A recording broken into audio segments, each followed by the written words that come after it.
Social media is becoming another outlet for people who need an organ transplant to reach out and find donors. Last week, we brought you the story of a local woman who found a kidney donor through Facebook.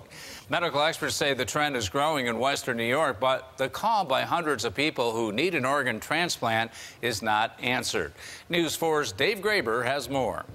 The transplant center here at ECMC performs as many as 80 transplants of kidneys and pancreas each and every year. And if that seems like a lot, consider the fact that there are as many as 700 people on the waiting list at this transplant center alone, and more than 1,000 all across Western New York. Organ donation right now, from our perspective, is a public health crisis. A public crisis that affects more than 123,000 people across the country, and one that leaves 22 people a day to die while on a waiting list. New York State makes up an estimated 10% of that waiting list. Until late last year, Gail Kleperic was among that 10%. Doctors said she would have likely died on that list, living the rest of her days on almost daily dialysis. In November, she posted her story on Facebook. Within days, Cheryl Urich, who shared Gail's rare blood type, reached out. Last week, Cheryl donated her kidney. She's already out of the hospital. Gail is expected to be released by midweek. Dr. Lise Kaler is the division chief of kidney and pancreas transplantation at ECMC. She performed the surgery. I've been doing this for 15 years and it still blows me away.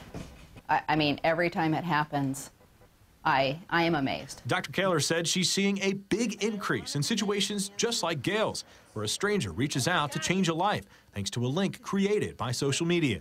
It's huge. It's huge. A lot of times, if we have a recipient who doesn't have a donor, we recommend, let people on Facebook know, get the word out. It's interesting that it is growing. After you donate, you get to live with that the rest of your life. You get to live with that feeling that you really helped somebody in a really significant way. Although Sarah Dina says Western New York ranks #1 in the state for registered donors, a wide disparity exists. She says the solution is simple. Number one, not enough people are registering every year. That's something that we work on every single day at UNITS. Well, Sarah tells News 4 that UNITS will be launching a new campaign next month that focuses more on the patient, on the hundreds of people still waiting for an organ donor, still waiting for that Cheryl Urich, and that fate taps them for a better life. Reporting in Buffalo, Dave Graber, News 4.